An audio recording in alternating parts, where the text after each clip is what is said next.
ഇതിൽ കുറ്റമല്ലേ? എന്നെ കൊല്ലാൻ അവൻ കലക്കി തന്ന കുറ്റമല്ലേ?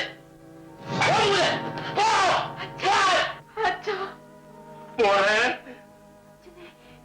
മനസ്സിലാവുന്നുണ്ടോ? മോളെ നീ എല്ലാം ഭ്രാന്തനാക്കുകയാണോ മോളെ? ഇല്ല, അച്ഛനെ ഇന്നലെ വരാൻ കാരണക്കാരി ഞാനാണ്. എനിക്ക് മാപ്പ് തരുമല്ല. മോളെ ഇല്ല, നീ ഒരു തെറ്റ് ചെയ്തില്ല. ഞാനും നീയും ഇന്നൊരു അരക്കിലത്തിലാണ് മോളെ. നമ്മൾ രണ്ടുപേരെയും ഇതിനകത്തോട്ട് തീ വയ്ക്കാനാണ് എല്ലാവരും കൂടി നോക്കുന്നത്. ശാലിനി, ദയവേത് അദ്ദേഹത്തെ വിഷമിപ്പിച്ചാണ് പുറത്തു പോകും. ഡോക്ടർ അങ്കിൾ, അച്ഛന് സുഖമാകുന്നവരെ ഞാൻ അച്ഛൻ്റെ അടുത്തിരുന്നുള്ളട്ടെ. എന്റെ ഡോക്ടറിനൊന്നും പറയാത്തത് പാടില്ല. ഡോക്ടർ, ഓർമ്മയായ കാലം മുതൽ നിങ്ങൾ എന്റെ ആത്മസുഹൃത്തല്ലേ. ഈ ക്രൂരതയ്ക്ക് നിങ്ങളും കൂട്ടി നിൽക്കുകയാണോ ഡോക്ടർ? ദൈവമേ. ശാലിനി, അമ്മാവനെ ബുദ്ധിമുട്ടിക്കണ്ട. അദ്ദേഹം വിശ്രമിക്കട്ടെ. നീ പോകൂ.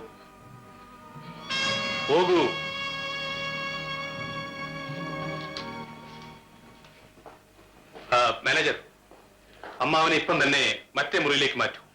അവിടം കുറെ കൂടി ഭദ്രമായിരിക്കും. ഡോക്ടർ എന്റെ കൂടെ വരണം.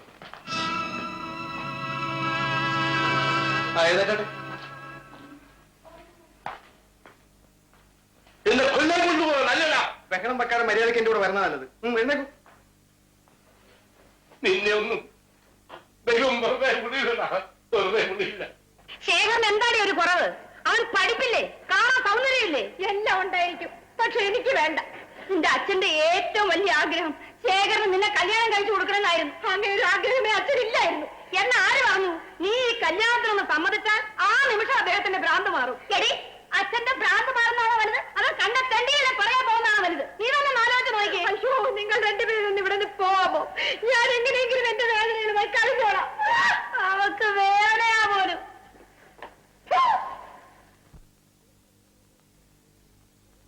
എനിക്കും എന്റെ മുറപ്പെണ്ണായ അമ്മാവന്റെ മകൾക്കും ഞാൻ അറിയാതെ എന്റെ മകൾക്ക് വിവാഹം ാണല്ലോ ഞാൻ വന്നത്.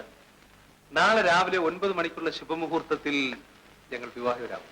ഞാൻ ജീവിച്ചിരിക്കുമ്പോൾ നീ എന്റെ മകളെ വിവാഹം കഴിക്കില്ലടാ. അമ്മാവൻ എന്തിനാ വെറുതെ തർക്കിക്കുന്നത്? ശാലിനി സമ്മതിച്ചു കഴിഞ്ഞു. ഒരിക്കലും അവൾ സമ്മതിക്കില്ല. നിന്നെപ്പോലെ അവിടെ നീചന്റെ ഭാര്യയായിരിക്കുന്നതിനേക്കാൾ അവളുടെ വിവാഹം നടക്കാതിരിക്കാൻ നല്ലത്. അത് അമ്മാവന്റെ വിചാരമല്ലേ? എന്നെ അല്ലാതെ മറ്റാരെയും വിവാഹം കഴിക്കില്ലെന്നാണ് ശാലിനി പറയുന്നത്. ശാലിനി പറഞ്ഞോ? ഞാൻ ചോദിക്കട്ടെ. ആനെങ്കിപ്പോ എന്റെ അനുവാദമില്ലാതെ മുറിക്ക് പുറത്ത് കടന്നാൽ നീ എന്നെ കൊല്ലും. അത്ര എളുപ്പം ഞാൻ നിങ്ങളെ കൊല്ലില്ല. ചിന്തിക്കാൻ ആവശ്യമുള്ള സമയം തന്നെ. എനിക്കിനി ഒന്നും ചിന്തിക്കാനില്ലടാ. ഉണ്ട്. അമ്മാവൻ തോക്കിനെ ഭയമാണിത്. അമ്മാവാ, ഞാൻ അങ്ങേ കൊല്ലുമോ? ഞാൻ അങ്ങയുടെ അനന്തരവനല്ലേ? എന്നെ വളർത്തി ഈ നിലയിലാക്കിയത് അമ്മാവനല്ലേ? എനിക്കത് മറക്കാൻ സാധിക്കും? ഈ ഭാരിച്ച സ്വത്തുക്കളും ശാലിനിയും കഴിവുള്ള ഒരാളിനെ ഏൽപ്പിക്കാൻ വയ്യാത്തല്ലേ അങ്ങയുടെ വേദന? സത്യം അമ്മാവ, അതൊന്നും മാറ്റാൻ വേണ്ടി മാത്രമാണ് ഞാൻ ശാലിനി വിവാഹം കഴിക്കാൻ തീരുമാനിച്ചത്. അവളെ ആർക്ക് വിവാഹം ചെയ്ത് കൊടുക്കണമെന്ന് ഞാൻ തീരുമാനിച്ചിട്ടുണ്ട്. അമ്മാവ, അങ്ങയുടെ തീരുമാനം ശരിയല്ല. അമ്മാവൻ തീരുമാനിച്ചിരിക്കുന്ന ആൾ ശാലിനിക്ക് ഒരിക്കലും അനുയോജ്യനല്ല. വെറുതെ എന്തിനാ അവളുടെ ജീവിതം പാഴാക്കണം? അതുകൊണ്ട് ഞങ്ങൾ വിവാഹിതരായ അങ്ങയുടെ മുമ്പിൽ വരുമ്പോൾ അമ്മാവൻ പൂർണ്ണ മനസ്സോടെ ഞങ്ങളെ അനുഗ്രഹിക്കണം. നിന്നെ ഞാൻ അനുഗ്രഹിക്കണമല്ലടാ, നിന്നെ ഞാൻ ഹൃദയം തുറന്ന് അനുഗ്രഹിക്കാൻ പോവുകയാണ്. അമ്മാവാ, എന്നെ കൊല്ലരുത്. എനിക്ക് മാപ്പ് തരണം. നിനക്ക് ഞാൻ മാപ്പ് തന്നാൽ എന്നെ ദൈവം ശിക്ഷിക്കുമിടാ.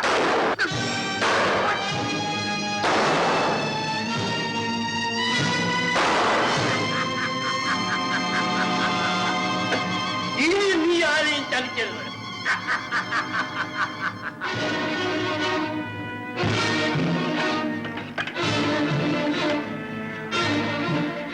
Hello hello, police station. ഇത് മുല്ലശ്ശേരിയിലെ തമ്പിയാ സംസാരിക്കുന്നത്. ഞാൻ ഒരാളെ വെടിവെച്ച് കൊന്നു. വേഗം ഒന്ന് എന്നെ അറസ്റ്റ് ചെയ്യണം. ശേഖരൻ മോളെ, ഇനി നമുക്ക് സമാധാനമായി ജീവിക്കാം. നിങ്ങൾ എല്ലാരും കേട്ടോളി, ഞാൻ ശേഖരനെ വെടിവെച്ച് കൊന്നു. ഓളെ മാത്രമല്ല, എന്നെ ദ്രോഹിക്കുന്ന എല്ലാരെയും ഞാൻ കൊന്നു. അയ്യോ, ഭവാനി, നമുക്ക് എവിടെയെങ്കിലും ഓടിപ്പോയി രക്ഷപ്പെടാം. ഭവാനി, ഇൻസ്പെക്ടർ, എന്നെ അറസ്റ്റ് ചെയ്യും. എന്നെ ആരെയാണ് കൊന്നത്? അയ്യോ എന്റെ മോനെയാ. അതെ, എന്റെ അനന്തരവനെ. വരൂ, ഞാൻ കാണിച്ചു തരാം. വരൂ.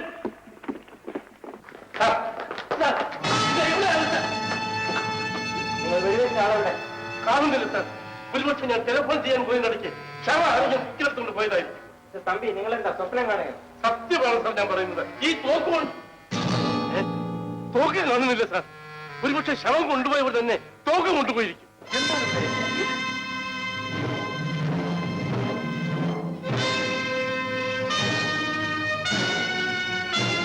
നീ മരിച്ചില്ലടാ ദ്രോഹി. മിസ്റ്റർ ശേഖർ, ഇദ്ദേഹം നിങ്ങളെ വെടിവെച്ച് കൊന്നു സ്റ്റേഷനിലേക്ക് ഫോൺ ചെയ്തിരുന്നു.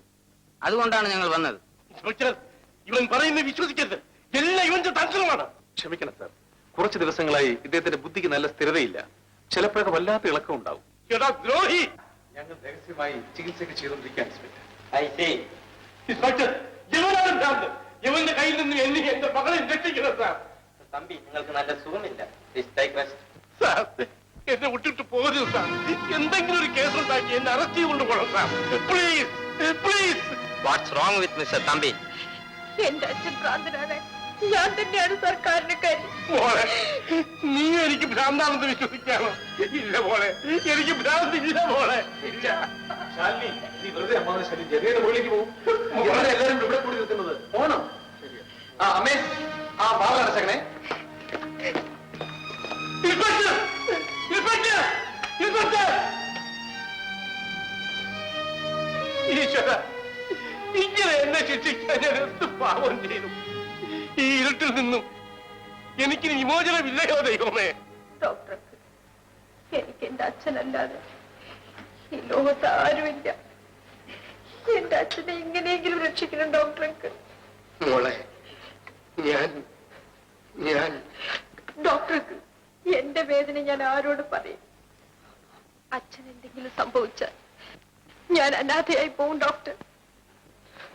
മോളെ, നമ്മളാരും മനസ്സറിഞ്ഞുകൊണ്ട് ഒരു തെറ്റും ചെയ്തവരല്ല. ദൈവം നമ്മളെ കൈവിടുകയില്ല. ഈ ഇരുട്ട് അവസാനിക്കും മോളെ. ഇല്ലെങ്കിൽ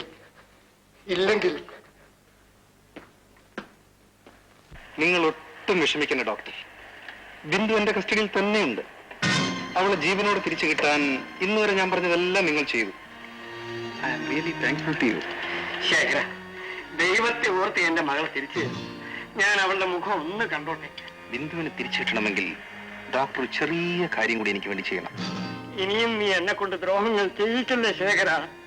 ഞാൻ പ്രാണനതുല്യം സ്നേഹിച്ചിരുന്ന തമ്പി അദ്ദേഹത്തിന് ഭ്രാന്താണെന്ന് നീ എന്നെ കൊണ്ട് പറയിപ്പിച്ചു. അദ്ദേഹത്തിന്റെ മകളെയും ഞാൻ പറഞ്ഞു വിശ്വസിപ്പിച്ചു. ഇനി എന്ത് മഹാഭാവമാണ് നീ എന്നെ കൊണ്ട് ചെയ്യിക്കാൻ പോകുന്നത്? ഇത് മഹാപാപമൊന്നുമല്ല, ഒരു നിസ്സാര കാര്യം. അത് ചെയ്യുക, ബിന്ദുവിനെ കയ്യിൽ വാങ്ങുക, സന്തോഷമായിട്ട് പോവുക. എന്തു പറയുന്നു? എന്താണ് ചെയ്യേണ്ടതെന്ന് പറയൂ. നാളെ എന്റെ വിവാഹമാണ്. വിവാഹം കഴിഞ്ഞ് ഞാനും ശാലിനിയും കൂടെ അദ്ദേഹത്തിന്റെ മുറിയിൽ ചെല്ലുമ്പോൾ അദ്ദേഹം അവിടെ ഉണ്ടായിരിക്കരുത്. മനസ്സിലായില്ലായിരിക്കും. ഒരല്പം വിഷം കുത്തിവെച്ച് അമ്മാവിന്റെ ശല്യം എന്നേക്കുമായി അവസാനിപ്പിച്ചേക്കുക.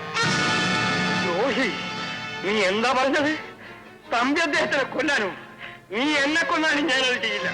അപ്പോൾ ഡോക്ടർ സാറിന് കുഞ്ഞിനെ കാണണ്ടേ? വേണ്ട, തമ്പി അദ്ദേഹത്തെ കൊല ചെയ്തിട്ട് എനിക്ക് എന്റെ കുഞ്ഞിനെ കാണണം.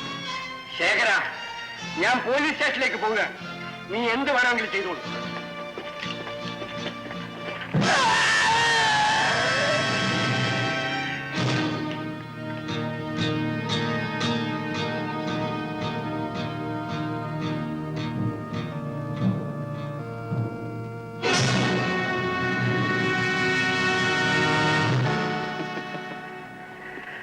പാവം ഡോക്ടർ പോലീസ് സ്റ്റേഷനിൽ റിപ്പോർട്ട് ചെയ്യാൻ പോയി.